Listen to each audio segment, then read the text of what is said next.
तक मौन रहोगे? तुम कब तक भविष्य को अनदेखा करोगे? तुम्हें कब तक राजनीतिक हवस रोनती रहेगी? तुम कब तक देश को यूं ही नफरत की राजनीति में झुलसने दोगे? तुम कब तक झूठ कपट के हवाले होने दोगे देश को? ये कुछ कठोर प्रश्न है हमारे सामने, जिसे आज हमें ईमानदारी से जवाब देना होगा। आज यहां इकट्ठा होना एक राजनीतिक औपचारिकता और कर्तव्य नहीं है। एक ये प्रश्न है जो हमसे जागरूक नागरिक के दिल में एक आग और विद्रोह की तरह धड़क रहा है कि हम कहां खड़े और किस दिशा में जाएंगे। समय का चक्र हमसे पूछ रहा है, क्या तुम तैयार हो? यही सवाल आजादी के समय स्वतंत्रता सेनानियों के सामने खड़ा था।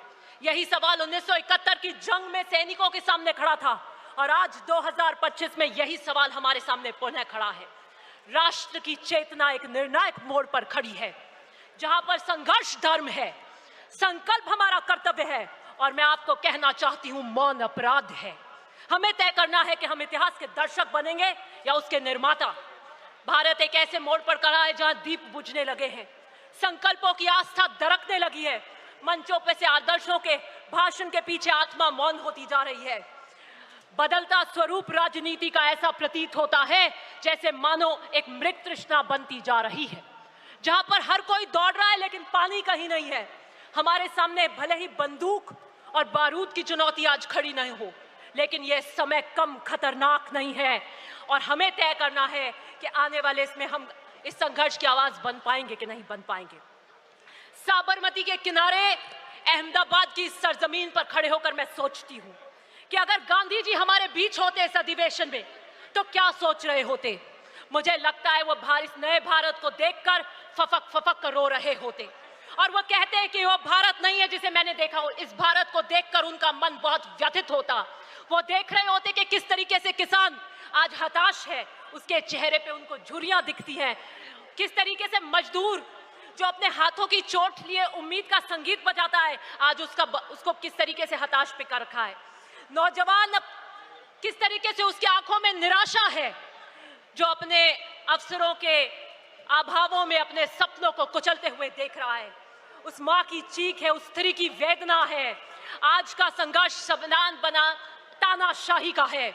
आज का संघर्ष लोकतंत्र बनाम अधिनायकवाद का है। कुछ लोगों की इच्छा संविधान बन चुकी है, उनकी इच्छा ही संविधान बन चुकी है। मैं आपको यही कहना चाहती हूं कि बीजेपी आरएसएस ने धर्म की राजनीति को अपना औजार बना दिया है। संसद को एक सिर्फ मोहर लगाने वाली मशीन बना दिया है। बीजेपी राम का नाम तो लेती है लेकिन नीति रावण की रखती है। कृष्ण का उपदेश देती है लेकिन चालें शकुनी की चलती है। गॉडसे का महिमा मंडन करती है, गांधी के सिद्धांतों को आत्मसात नहीं करती। सरदार पटेल की मूर्ति तो बनाती है लेकिन उसके एकता के सिद्धांत को नहीं अपनाती। ये देश नफरत का राजपथ बन चुका है। मैं इन कांग्रेस जनों को कहना चाहती हूं, उठिए और राहुल गांधी का न्याय पथ में उनके साथ चलिए। संवाद की जगह आदेश ने ले ली है, असहमति की जगह दमन ने ले ली है। ये तानाशाही निजाम कब्रिस्तान, शमशान, मंगलसूत्र, मुजरा, बटेंगे तो कटेंगे जैसे नारों की राजनीति कर रहा है। ये लपटे संविधान को जला रही हैं। मैं आखिर में यही कहना चाहती हूं कि आम आदमी की चीख मौन बन चुकी है। उसकी आवाज में न गजलों का लहजा है, न इशारों की नजाकत है।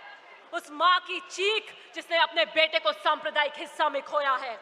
गुजरात की यह धरती हमें क्रांति के लिए पुकार रही है। कांग्रेस का ये कार्यकर्ता बापू की अहिंसा का संकल्प है, नेहरू का विजन है, सरदार पटेल का लौह संकल्प है, लाल बहादुर शास्त्री की सादगी है, इंदिरा गांधी का साहस है, राजीव गांधी का बलिदान है, सोनिया गांधी का संघर्ष है और राहुल गांधी का धैर्य है। ये समय, आई एम जस्ट कंक्लूडिंग, ये समय भीष्म की प्रतिज्ञा का है, ये भीष्म मौन का नहीं है। आइए चलिए और राहुल गांधी जी के इस न्याय पथ में उनके साथ कंधे से कंधा मिलाकर चलिए। बहुत बहुत